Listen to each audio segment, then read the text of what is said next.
Hello everybody and welcome, my name is Yggdrasil and welcome to my tier list video where I'm going to rank all of Final Fantasy XIV starting jobs.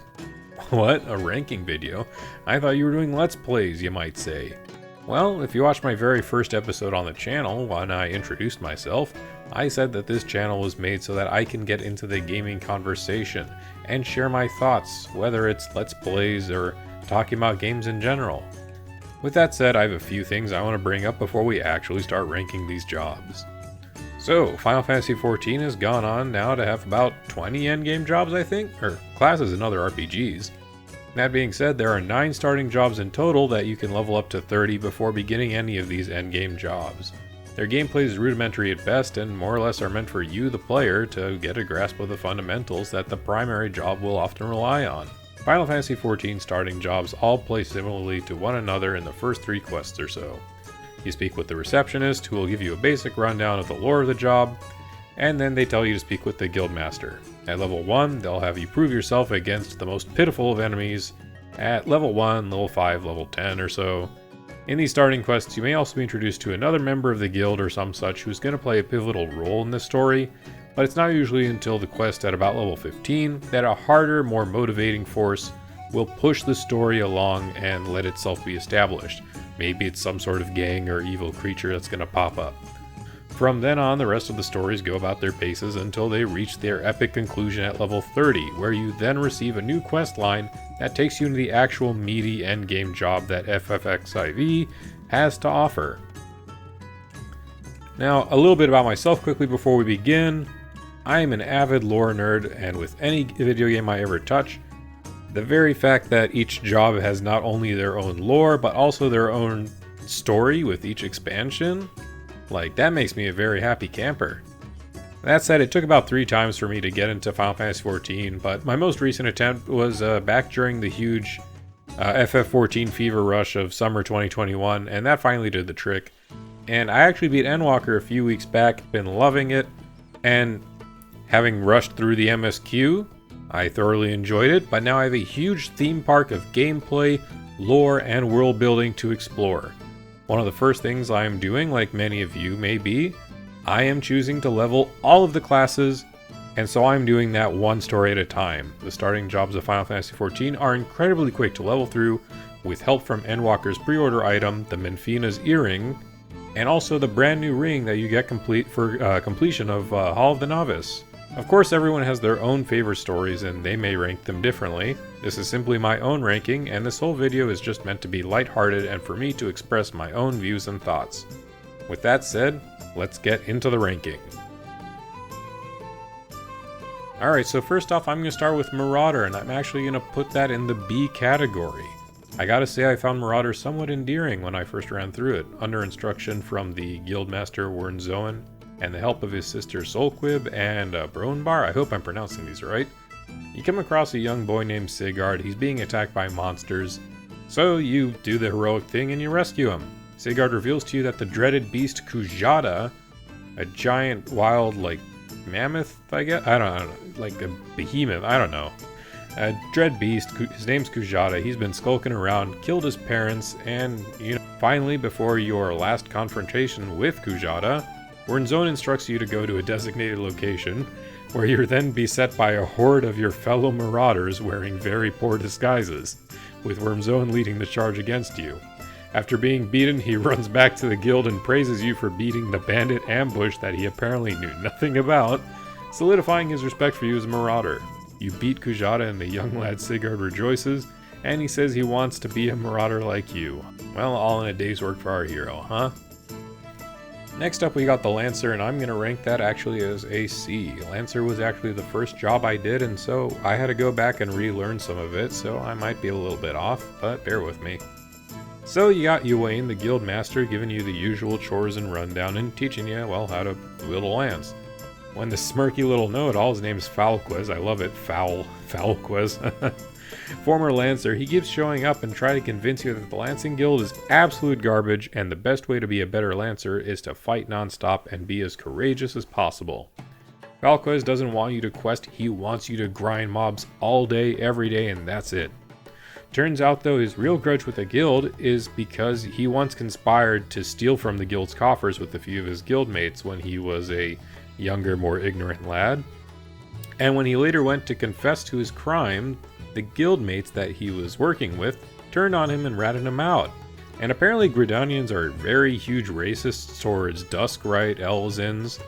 I guess. There's racism, of course. And then they imprison only Falquez. It's really quite rough, actually. He swore revenge on the guild and those that betrayed him. Falquez eventually comes to see the player as the only true courageous Lancer, and by killing you, he thinks he can be the very best Lancer that he could be. After a fierce fight where Falquez slowly stumbles into delirium, we of course, as the player, don't lose. We can't stay forever at level 30, so we beat up Falquez and we see him fall presumably to his off-screen death. While this one started off far slower than the other jobs, it did pick up toward the very end, and actually I grew to feel some pity for Falquez as he descended into his cynicism and further self-loathing. I thought that part was very good. Unfortunately, not enough to pick it up in the rankings. Alright, now I'm going to rank the one I thought was the absolute worst, Arcanist, D rank. Probably my least favorite by a long shot, and it starts off so promising too, which was just very sad. So the story goes that the acting Grandmaster Thubrigim, I hope I'm saying that correctly, has assigned you to follow the teachings of your superior, a know-it-all adorable Mikote by the name of Kilia, whose face is always in her level 1 starting gear Arcanist book. Aww. Well, she teaches you that you can use geometry to cast magic, and okay, now I'm lost entirely. Yeah, no, sorry, to use this spell you need a Texas TI-84 calculator going off in your head at all times. Wow, that's magic, baby. Anyway, during a training exercise, you are sent to investigate a pirate ship carrying smuggled cargo, and the captain turns out to be an illegal slave marketeer that once enslaved and terrorized a young Kilia. Traumatized at seeing her former captor, Kilia has a full-on breakdown, and you escape by the skin of your teeth. Magic stuff aside, I was really into the story before you're told to meet the actual Guildmaster. This absolute shithead, sorry for the language, but that's what he is to me, Khrid Tia, who has you going around like a rat in a cheese maze looking for clues to find him, and when you do find him, he hands you a new level 1 book as he dances around to give to Kilia, dances around a little more, says he still can't be acting Guildmaster, goes back into hiding, and then that's that. What's more, Kilia barely talks for a few lines before getting any new resolve at all just from out of nowhere, literally seemingly just from getting this new level 1 tome. You then do another exceedingly long trading quest just to get back onto the pirate ship and put a stop to this evil smuggling machinations of the pirates, with help of your geometry magics, and the day's saved. Whoopee! Yeah, from the way the characters ran around explaining things while they belittled the main player, and just having them do unnecessary fetch quests, no, it just didn't sit right with me. That's why I ranked it as D, and I think deservedly so. Alright, well let's actually list something that I thought was really good. The Gladiator, putting at A rank. One of my favorites, actually. So first off, you got the Guildmaster Milla, who's actually really awesome and totally hot, and basically everything's hunky-dory until a former gladiator named Aldous reappears in Thanalan for the first time in 7 years. He's a renowned Colosseum gladiator and an all-around ladies' man, playing the part of a smiling fool throughout the story. Well, turns out he's being pursued by Leovold, his former ringmate, and all three of these characters were all trainees under Milla's father, the former guildmaster. After a failed fight bet on Aldous cost Leovold a fortune, turns out Leovold has gotten himself mixed with a gang called the Alacron, and is now a major leader in the crime gang. Shamed by his loss in the arena, Alvis runs away from Ul'dah, and Milla's father passes away not long after. For the longest time, it was rumored that Alvis had killed Milla's father before fleeing entirely from Thanalan. Using his influence as a now prominent member of the Alacron, Leovold pays off members of Thanalan's syndicate, one of the main figureheads of power in the region, to have Aldous executed for the crime of killing Milla's father and escaping. We run to Aldous' aid after we find out it was a hit job, and Leovold, rather than get turned in for his dealings with the Alacron, jumps off a nearby cliff to his off-camera death. There's tinges of old passions, and to be quite honest, Aldous' archetype as a pass-off playboy is one of my favorites. It reminds me of some of my favorite characters, including characters from the last story. Alright, next up, let's give Conjurers some love. I'm putting Conjurers at B. I'm surprised I enjoyed this as much as I did because the overall story is trying to tell you that as a player, you need to heal and do damage. Huzzah! What a breakdown. Oh gosh. Alright, so Guildmaster E. Sumiyan is teaching you that conjurers heal by requesting the power from nature, and you come across a fellow conjurer named Sylphie. Her late mother was a powerful conjurer who healed without relying on nature, so Sylphie imitates her style of healing. I said late mother. Turns out, without relying on nature's bounty, the energy to heal comes from Sylphie's own life force.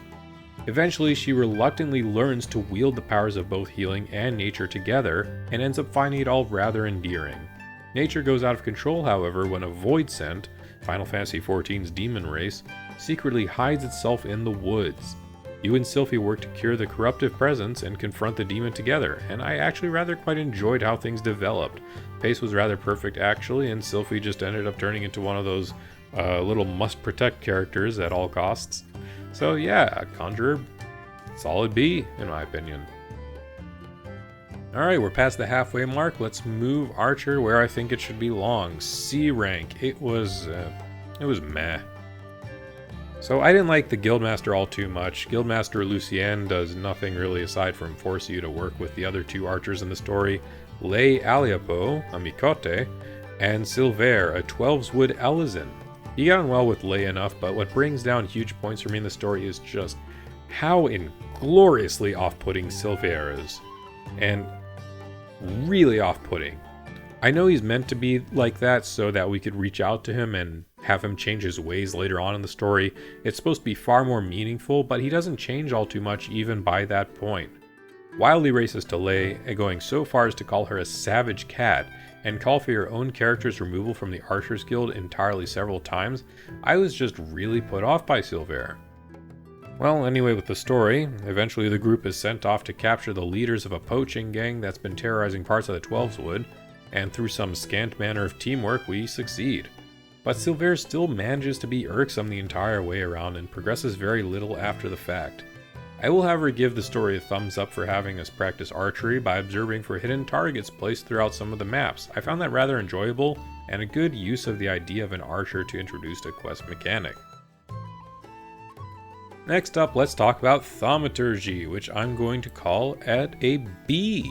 That's right. So picture yourself, you're new to the game and the first job you take has you deal with not one but 6 Lalafels. Talk about off-putting, right? Well, you know, that's what Preach Gaming did actually in his recent start of Final Fantasy XIV, and he had his concerns, but much like myself, those concerns melted away from just how good the Thaumaturge story was. So while learning how to be a Thaumaturge, you learn different aspects of Thaumaturgy from 5 of the brothers, all guild masters in their own right, but mainly under the eldest brother, Kokobuki. They teach you to go about and blow up things to Kingdom Come, but they also teach you important mechanics like, hey, you're a caster, so cast from a distance to target your opponent. The youngest brother, Kokobusi, is an alchemist, however, because he has no magical aptitude whatsoever, despite how earnestly he wishes to join his brothers in the field of Thaumaturgy. At one point, Kokobusi decides to join you on a trial to track down and investigate members of, you guessed it, the Alacron again. That's right, I really love that. In all of these Ul'dan stories, the Alacron just comes up repeatedly. It's a great use of world building and using the same piece to drive like a narrative force. Even if it isn't all too important in the main story of Final Fantasy XIV, it really builds up these job quests very well. I enjoy it. After beating them up, you come across the relic they were carrying, which houses the soul of a void-sent succubus named Mormo. Mormo takes over Kokobusi's body and begins attacking other Thaumaturges behind the Thaumaturge Guild's back, sapping away their aether to gain back their full strength. Knowing only to blow things up without a second thought, Kokobuki manages to cast away everything that he learned and strove for to offer his own aether as bait for Mormo in exchange that his youngest brother be spared. Mormo is tricked, and once they agree, they exit Kokobusi's body, and you and the rest of the Thaumaturges just lay into the succubus and get rid of her once and for all. The brothers, all back together, sound and safe, embrace one another, and all's right in Thanalan again for a time. Really enjoyed the story. Nice touching moments. Alright, next up we got Pugilist, another Ul'dan story, and, well, another hit in my book, So I ended up really enjoying the Pugilist story, so this time under Guildmaster Hamon Holyfist, a legendary pugilist with renowned speed and technique, you train in the martial arts alongside his pupil Chichudo, a Lalafell girl that Hamon took in as an orphan child. While you're training, you find out that an illicit drug called Somnus is spreading throughout the Ul'dan black market by Hamon's old rival Wegfar, aided by his second pupil Rurukuta, the second Lalafell child that Hamon took in alongside Chichudo. The Somnus is selling so well because Wegfar is actually a high-ranking member of, you guessed it, the Alakran again.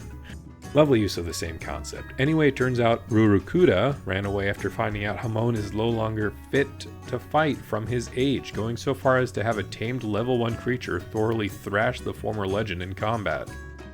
Out of pride, Hamon challenges Wegfar to a fight in the coming days, and then goes to you, the adventurer, who has at this point become a prominent and better pugilist than he, to retrain him.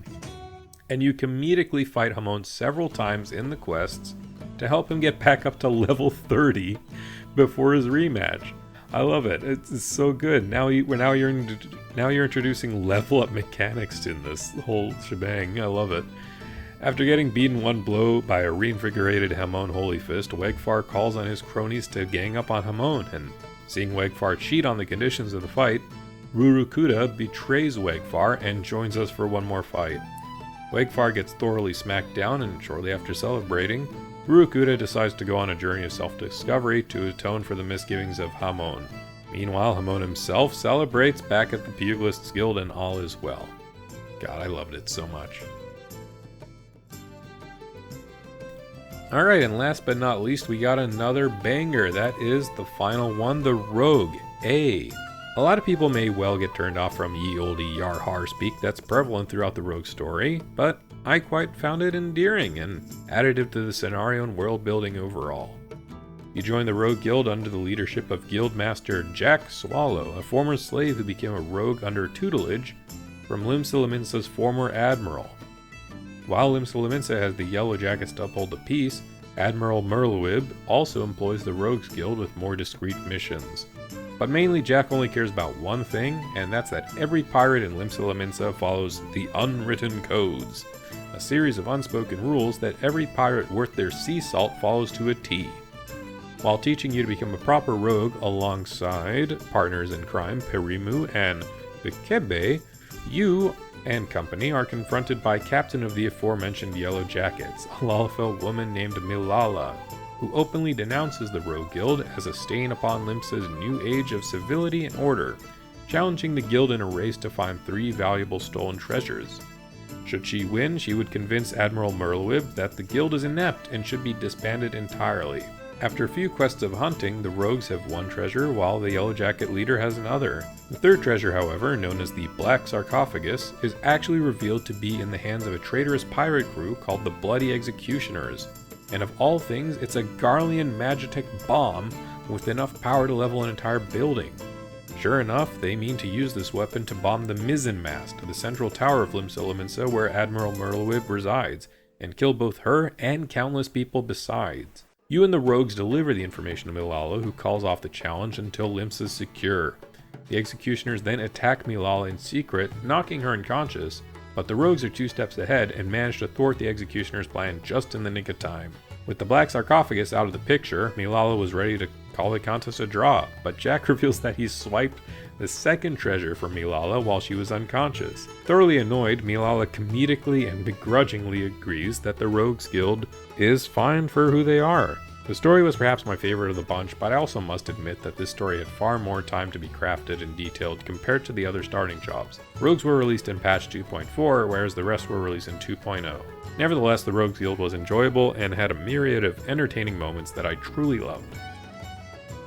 And with that, I've ranked all the starting jobs in Final Fantasy XIV, level 1 through 30. I didn't place anything at S for one pretty simple reason, and that's just simply because None of these stories, even the ones I really liked a lot, like the Rogue one, were able to make me feel like I just had to keep playing for the story because I wanted to see what would happen. Much like how I said at the start of the video, these stories follow a common theme at the beginning, an introduction to a big bad in the middle, and then a conclusion that for the most part neatly wraps up the relevant characters' arcs and has them learn a thing or two. None of them really branched out from that trope, and understandably so. Imagine having to recreate the stories of 9 fresh jobs off the heels of remaking the entire game. Nothing save the main story of A Realm Reborn, a story that I personally love and also am making a future video for, could have afforded such special narrative direction. At least that's what I think anyway. But tell me, what do you think? How does my ranking compare to yours? Did I like a story that you absolutely detested, or vice versa? Did I go too hard on Arcanist? Let me know in the comments below. If you enjoyed the video, please consider liking it and subscribing to my channel. Thank you, and well, have a great day.